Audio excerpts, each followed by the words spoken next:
துரந்தரோட second part கிளைமேக்ஸ்ல ஏன் சம்மந்தமே இல்லாம ராஸ்புட்டின் சாங் யூஸ் பண்ணாங்கன்னு யாராச்சும் யோசிச்சிருக்கீங்களா? நான் யோசிச்சேன்.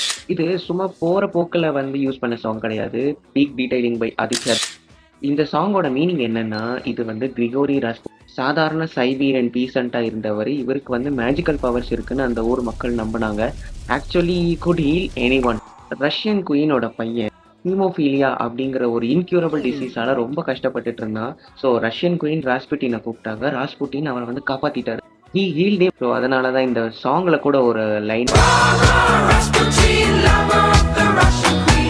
ஸோ இதனால ராஸ்புட்டின் ரஷ்யாலே மிகப்பெரிய பவர்ஃபுல்லான ஆளா மாறிட்டாரு. ஆனா அதுவே அவரோட டவுன்ஃபாலுக்கு காரணமா இருந்துச்சு. எப்படின்னா, மணி, லஸ்ட், கண்ட்ரோல் ஆஃப் பவர் இது எல்லாமே அவருக்கு வேணும்னு ரொம்ப ஆசைப்பட்டு அவரோட சீக்ரெட்ஸ் ஒன்னொன்னா வெளிய ஆரம்பிச்சு மக்கள் வந்து இவர் மேல இருந்த நம்பிக்கை இழந்து இவரை வந்து போட்டு தள்ளணும்னு முடிவு பண்ணாங்க. ஃபர்ஸ்ட் வந்து சைனைடை வச்சு கொல்ல முயற்சி பண்ணாங்க. இவர் சாகல. மல்டிபிள் புல்லட்ஸ் அவர் மேல வந்து ஷூட் பண்றாங்க. அப்பயும் அந்த கவர்மெண்ட் வந்து இவருக்கு வந்து பனிஷ்மெண்ட் கொடுக்குறாங்க.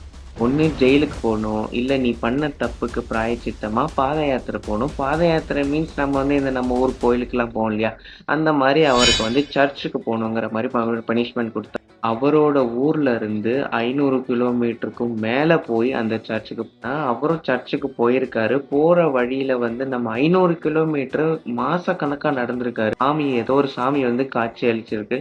அதுல இருந்து இவருக்கு இந்த ஹீலிங் பவர் வந்ததா அந்த ஊர் மக்கள் கிட்ட வந்து இவர் சொன்னார். ஸோ இதுக்கும் துரந்தருக்கும் என்ன கனெக்ஷன்னு கேட்டீங்க. துரந்தர் 2ஓட கிளைமேக்ஸ்ல ராஸ்புட்டின் சாங் ஓடிட்டே இருக்காங்க.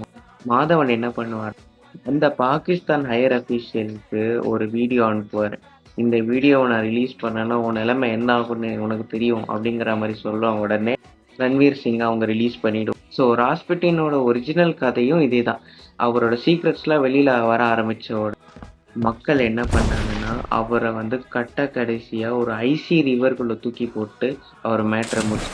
ஐசி ரிவரில் போட்டு கூட அவர் சாகலை. அட்டாப்சி ரிப்போர்ட்டில் என்ன வந்ததுன்னா அவர் வந்து தண்ணியில் மூழ்கி செத்தாரு அப்படின்றதுனால தான் வந்திருக்கு.